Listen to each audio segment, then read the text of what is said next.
Okay, so I'm making this for you ladies to show you just how easy and simple it is. Some Red Star yeast. Poppy gets that for me from Walmart. I've got plain old apple juice that came from the Dollar Tree. The biggest thing is to make sure that you get no preservatives. Okay. I'm making apple, velvet apple it's called, and I'm mixing in some cinnamon and some cloves, okay? So far, all that's in there is just that and juice. I'm also making a, and yeah, you can use pretty much any kind of bottles, it doesn't matter. And this is a cranberry one. So far, the only thing in there is juice. Okay, and another really big thing is to remember to sanitize everything.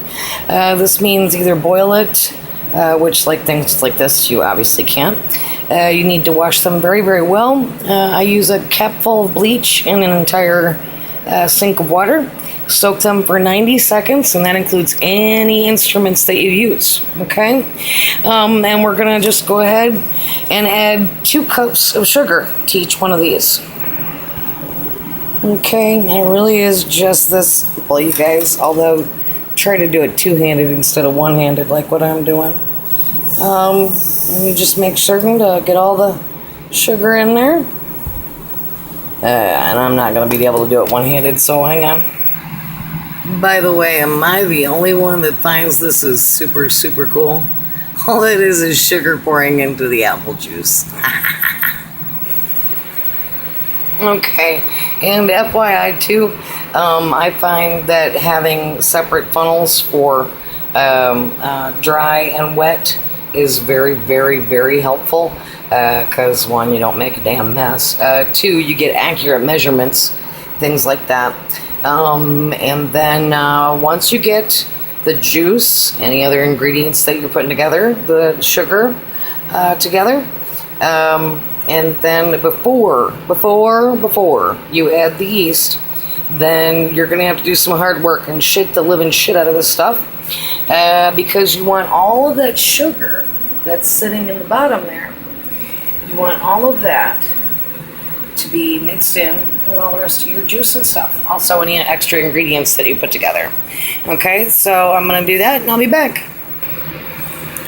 Also too, I'm making some cranberry, and my recommendation for cranberry is about 1.5 the sugar that you would put in anything else.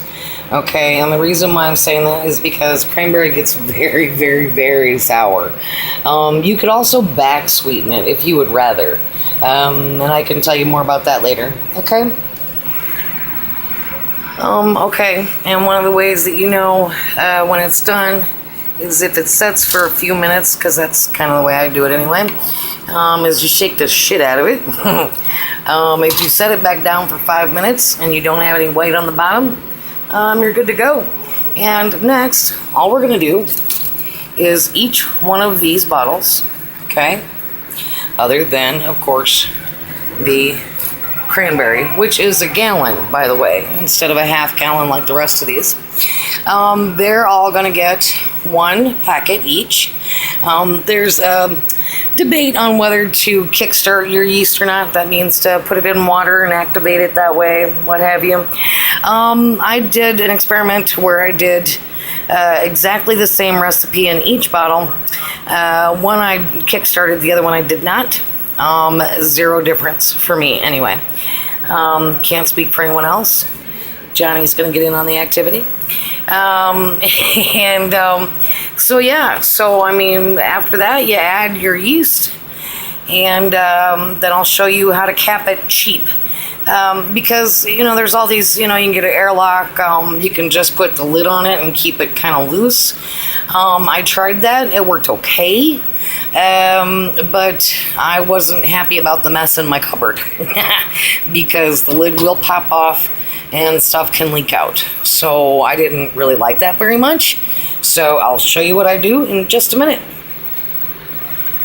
And as I said before, I just do the 1 yeast per bottle other than the gallon one. That's for every 2 liters or 2 quarts. It's a little funky with the math, but that's how I do it. And all I'm going to do is I'm going to shake this up then after I get all the rest of these done. Okay, so the next part is basically I just get party balloons, and all I do is I take a pin, common old pin, and I'll poke about 4 or 5 holes in the top of this part up here, and I'll show you why in a second.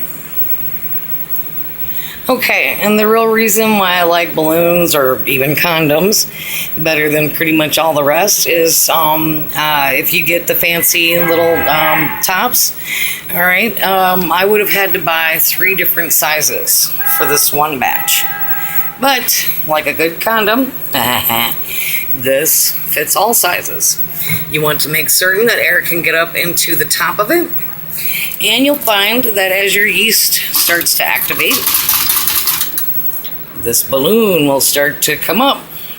The other reason why I like the balloon is at the end of the fermentation, one, you can check if your stuff tomorrow, these balloons should be sitting up and blown up a bit, even though they've got little air holes in them.